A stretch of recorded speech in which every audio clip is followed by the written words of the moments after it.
Well, it's time now to bring in our guests, Farooq Engineer, Sunil Gavaskar and Dean Jones. Dino, if I could come to you in Mumbai first. You said earlier that Azhar Mahmood should have been played by Punjab, and they picked Luke Palmer's patch. He scored 33 not out, but of 40 balls, R. Satish was run out because he was too slow. They got it wrong, didn't they? Yeah, we're all wise in hindsight. I know that 150, it's a pretty good score, but ultimately you'd expect with players like Gilchrist, Mandeep, Marsh hasn't made enough, Miller. You'd expected them to actually knock down the score, but got to hand it to you that the defence of Hyderabad is just awesome. They don't make many runs, we know that, but I tell you what, it's very hard to score over 150 against them. Let me tell you. Farooq, you're not supporting Hyderabad, I know that, only Sunny is, but you don't think Hyderabad's win will still take them past Bangalore, because Bangalore, they're tied on points with Bangalore, but you don't think they'll get into the last four? Well, it's certainly hotting up at the top. Right. And that's good for the IPL. That's good for the keenness of the game, good for the supporters, because out of those four, anyone can qualify. So I mean, it's not a great result, Sunrisers winning for teams like Mumbai. Yeah, it's not. But it's made it more interesting, you think, or the fact that if Punjab would have won would have made it more interesting? No, we want to make it more interesting. Yeah. Punjab are just not good enough, good enough to qualify. The batting is dismal.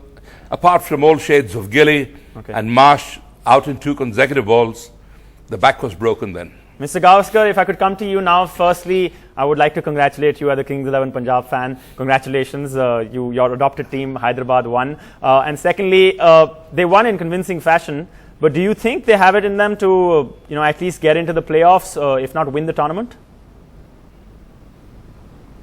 Well, firstly, commiserations to you for your team losing.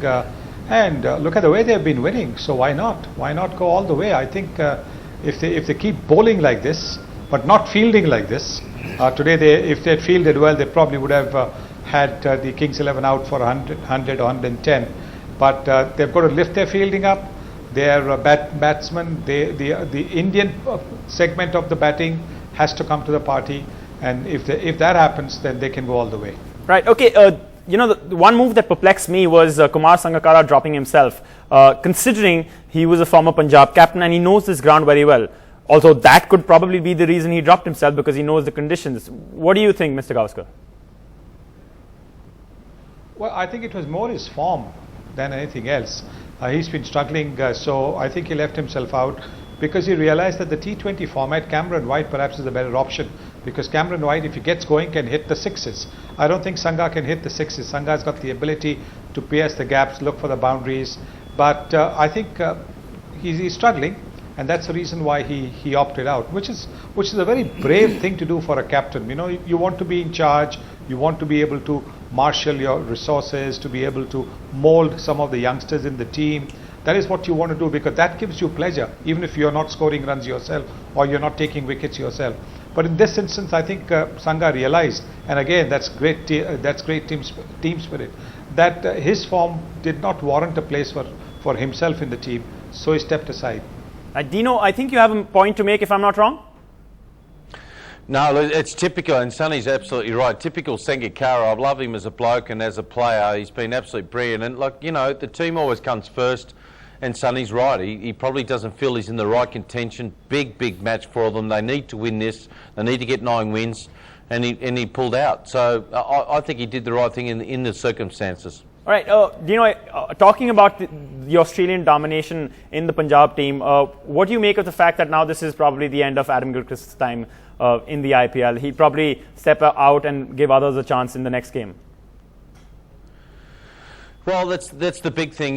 People tend to remember the last half of your career. They tend to remember the last half of the day. I hope people don't remember Adam Gilchrist for what he's done the last couple of years for Kings 11. He's been one of the greatest cricketers we've ever seen. We've been it's been a privilege to commentate while he's been playing. He's so many times he changes the game. Not too many times can I tell you that the whole media centre stops what they're doing and watches a guy batting. Adam Gilchrist had that, loved by fans around the world, and there's no doubt that he won't play next year. Right. Dino, thanks for that. But Farooq, if I could come to you. One man who's really, done what West Indians do very well, and I'm sure Mr. Gavaskar would probably think about his Caribbean accent at this moment. But we've seen Chris Gale, we've seen Kieron Pollard, but now Darren Sammy is choking up. He's really showing up in this game. He probably should have been played a lot earlier in the tournament. He's really using the pacifier a lot. What I wanted to ask Farooq is that this team is doing well on the basis of what Darren Sammy is doing a lot, because he took a lot of wickets at the right time today. Yes, indeed. 4 wickets. Brilliant bowling. Dale Steyn again, fantastic as ever. Batting Parthiv Patel and, of course, Thisara Perera. But my man is Thisara Perera. He's had a great season with the ball and the bat. He's the unsung hero, so to say. He can hit the right six at the right time. And I think he's a very, very useful player in IPL. Right. Sunny, the other bowler who really caught my attention was the man they called Praveen Kumar's double or doppelganger. Just because of his bowling style. He took 3 wickets today, Sandeep Singh, 3 wickets for 21 runs for Sandeep Sharma, I beg your pardon, for Punjab. He's a young... I can obviously talk about things, but Sandeep Sharma, he's an under-19 player. He also took 4 wickets in the final of the under-19 World Cup victory that we had. What do you make of him? Yeah, he looked good, he looked promising, but let's not get carried away by one performance. Let's just wait and see how he bowls in the other matches. But for him, personally, I think it's a great confidence booster. His first match in the IPL, and he picks 3 wickets, and more importantly, doesn't give away too many runs. So I think if he can draw on that confidence and bowl and learn that even in this format that you can get hammered. I think if he gets hammered somewhere in a match or two, it will be a good learning process for him. So I think it is something that somebody we should keep an eye on. I was quite impressed by Siddharth Kaul as well. So I think India is looking at a couple of good young seam bowlers. I would not call them fast. We tend to get a little bit carried away with people running more than 10 yards run up. We call them fast. They're not fast, but they are pretty handy as new ball bowlers. Right. Okay. Considering you've adopted Hyderabad as your team and you are supporting them, what would your advice be for them? They can do better. Their batting, especially, still has a lot of work to do, doesn't it?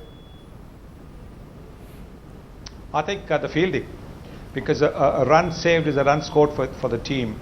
I think they've got to really, sort of tell a few fielders who tend to be just a little bit lazy about getting to the ball quickly, attacking the ball, and getting rid of the ball as quickly as possible. I can name the fielders. I think Amit Mishra is one who tends to just be lost in a world of his own. Ishant Sharma picks up the ball 9 times out of 10. He picks it up on the wrong foot, which is actually bad for his shoulder because he throws off balance in the deep. That's not going to be good for his shoulder. But the fact that he has not been told that even by the Indian fielding coach is a little bit disappointing. But I think the fielding aspect is the one that really they need to look at. And if as I said earlier on in the show, if the Indian part of the batting can come good, then they'll certainly have enough runs on the board for Steyn, Sharma, Amit Mishra and Karan Sharma to do the damage. And Darren Sammy, can't forget Darren Sammy.